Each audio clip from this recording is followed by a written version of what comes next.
Hello, তোমরা সবাই কেমন আছো? আশা করছি তোমরা সবাই অনেক ভালো আছো। আর আজকের ভিডিও টাইটেল আর থাম্বনেল দেখে তো বুঝতে পেরেই গেছো যে ভিডিওটা কী নিয়ে হতে চলেছে। আজকের ভিডিও সম্পর্কে তো বেশি কিছু বলতে হবে বলে আমার মনে হয় না, কারণ এই দিনটা যারা যারা পেরিয়ে এসছো তারা তো জানোই যে এই দিনে প্রত্যেকটা মেয়ের ঠিক কী অনুভূতি হয়। আজকে যে পালা বিদায়ের, সব অনুষ্ঠান শেষ, জানো তো। এবার চলে যেতে হবে আমার এই এত দিনের ছোটবেলা, যেখানে আমি এতদিন বড় হয়েছি। আমার মা, বাবা, ভাই, আমার ছোটবেলায় সেই সব সঙ্গী, আমার ঘর যেটা আমি নিজের মতো করে ছোটো থেকে সাজিয়েছি, সেই সব ছেড়ে চলে যেতে হবে আজকে। আবারও নতুন করে সব কিছু শুরু করতে হবে। এই মুহূর্তটা যে কত কষ্টে, একটা মেয়ে ছাড়া কেউ বুঝতে পারবে না। এই সময় যে ঠিক কতটা কষ্ট হয়, যারা আজকের এই দিনটা পেরিয়ে গেছে তাদেরকে তার বলে বোঝানোর মতো নয়। তারা প্রত্যেকেই জানে এই সময় ফিলিংসটা। আর সেদিনকে জানো তো, সেই মুহূর্তে মায়ের শরীরটা প্রচণ্ড পরিমাণে খারাপ হয়ে গেছিলো। হাত পাগুলো পুরো কাঁপছিল, তাই জন্য একটু চেষ্টা করছিলাম যাতে পুরোটা যদি পড়ে যায় তাই ধরার। আর মায়ের প্রচণ্ড মাথাটাও ঘুরছিল। আর মা প্রথমে আশীর্বাদটা শুরু করেছিল। প্রথমে আমাকে করে বর্মশাইকে করেছিল, তারপরে আমাকে করেছিল। আর অজস্র কাঁদছিল, জানো তো। প্রথমে তো ভেবেছিলাম যে একদম কাঁদবো না, কারণ আমি যদি ভেঙে পড়ি আমার মা যে আরও পরিমাণে ভেঙে পড়বে। কিন্তু মা যখন আকুলি বিকুলি করে কাঁদতে লাগলো না বর্মশাইয়ের হাতটা ধরে, তখন তো আর নিজেকে আটকেই রাখতে পারলাম না। তখন প্রচণ্ড কষ্ট হচ্ছিল। মনে হচ্ছিল এক মুহূর্তে জন্য যে কেন করতে গেলাম, ভালোই তো ছিলাম। কিন্তু মেয়েদের কি কপাল দেখো, নয় ভালোবাসার মানুষ, নয় মা বাবা, কোনো একটাকে বেছে নিতেই হয়। আর সমস্তটা পর করে সবাইকে ছেড়ে আবারও চলে আসতে হয় নতুন একটা জগতে। সেই মুহূর্তে যে কী পরিমাণে কষ্ট হয়, মেয়ে ছাড়া কেউ বলে বোঝাতে পারবে না।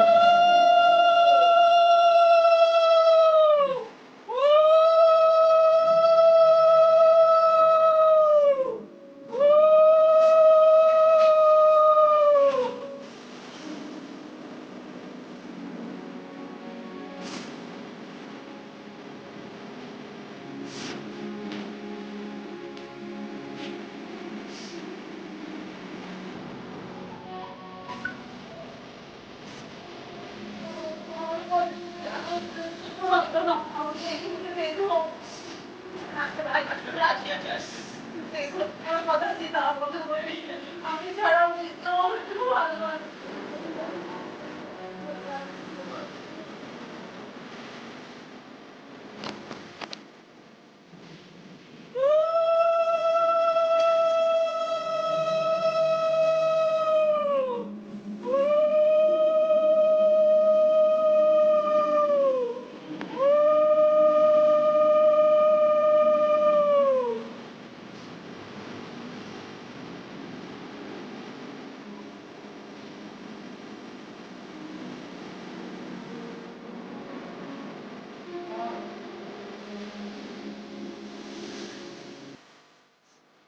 এই সময় তো বর্মশাই মাকে অনেকটা বোঝানোর চেষ্টা করছিল যাতে না কাঁদে, বা বলছিল অনেক কিছুই যে এখানেই তো সামনাসামনি চলে আসবে। কিন্তু মায়ের মন কি আর মানে বলো তো।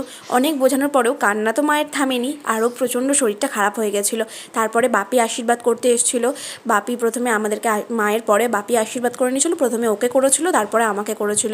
আর তোমাদেরকে তো কথা দিয়েছিলাম আমি যে বিয়ের ভিডিওটার পরে বিদায়ের ভিডিও নিয়ে খুব তাড়াতাড়ি হাজির হব। তাই দেখো, আমি কিন্তু কথা রাখতে আমার বিদায়ের ভিডিওটা নিয়ে এসেছি।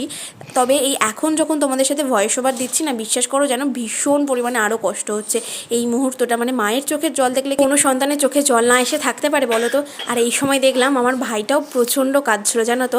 আর ও তো খুব ছোট, আর জানো ও আমার ন্যাওটা ভীষণ, তাই জন্য এত কাঁদছিল সেই সময়টায়। তবে বিয়ের আগে পর্যন্ত কিন্তু খুব মজা করছিল, ওই যে ভাই বোনের খুনসুটি যেমন হয় আর কি। তবে বিয়ের দিন সকাল থেকে প্রচণ্ড কান্নাকাটি শুরু করেছিল। আর আমার মায়ের কথা আর কী বা বলবো, আমার মা তো কান্নাকাটি শুরু করেছে সেই আমার বিয়ের পাকা কথা থেকে। আর এই মুহূর্তে আমার মাকে তোমরা দেখতে পাচ্ছ না, কারণ মায়ের প্রচণ্ড শরীরটা খারাপ হয়ে পড়েছিল, তাই জন্য আর মা সেখানে ছিল না। তারপরে তো প্রথমে জেঠু এলো, মানে আমার মেজো জেঠু আশীর্বাদ করেছিল। তারপরে এটা যে আশীর্বাদ করছে দেখছো, সেটা ছিল আমার জেঠিমা। তারপরে একে একে আমার সমস্ত মায়ের মাসিরা, মানে আমার দিদারা, মায়ের পিসি সবাই আশীর্বাদ করেছিল। সেই সবাইকেই তোমরা দেখতে পারবে।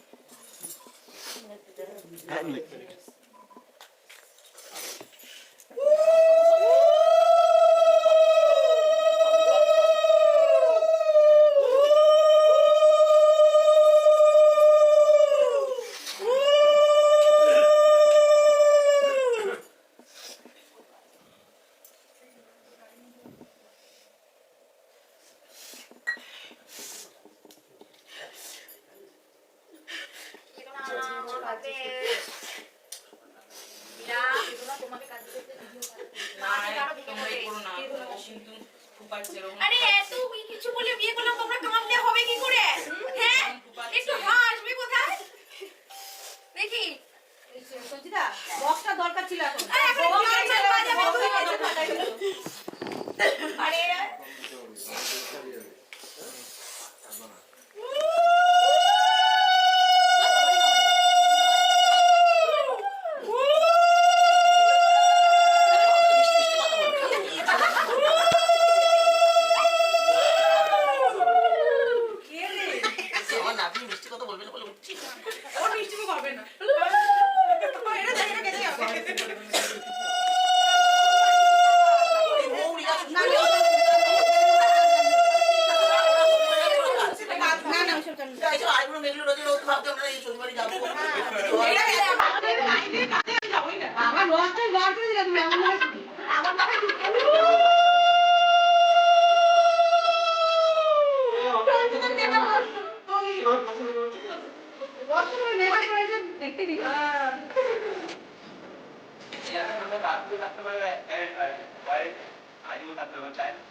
আর এখন যিনি আশীর্বাদ করছে দেখছো, তিনি কিন্তু আমার মায়ের পিসি, মানে আমার দিদাই বলতে পারো। প্রথমে তো একটু ভুলে গেছিলো, মানে মিষ্টি খাওয়াতে ভুলে গেছিলো, চলে যাচ্ছিলো, তারপরে আবার এসে মিষ্টিটা খাইয়ে দিয়ে গেল।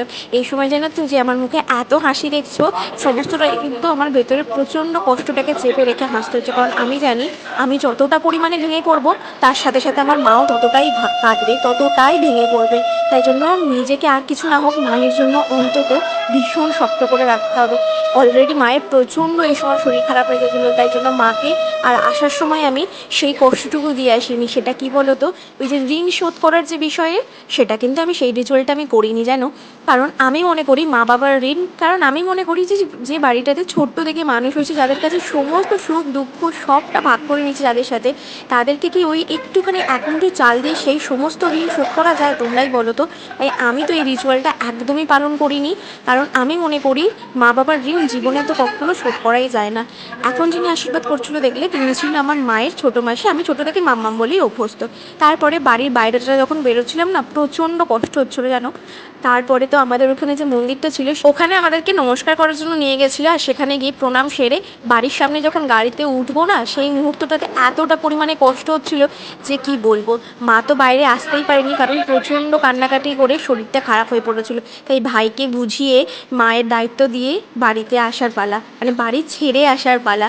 যে বাড়িটাতে এত বছর কাটিয়েছি, সেই বাড়িটা ছেড়ে এখন আবারও একটা নতুন বাড়িতে ওঠার পালা। বিদায়ের ভিডিওটা কেমন লাগলো অবশ্যই কমেন্টে জানিও। আর ভিডিওটা যদি ভালো লেগে থাকে লাইক কমেন্ট শেয়ার করো, চ্যানেলটাকে সাবস্ক্রাইব করতে একদম ভুলো না। পরের পার্টে বধূবরণ থেকে শুরু করে রিসেপশনের সমস্ত ভিডিও নিয়ে খুব তাড়াতাড়ি হাজির হবো। টাটা।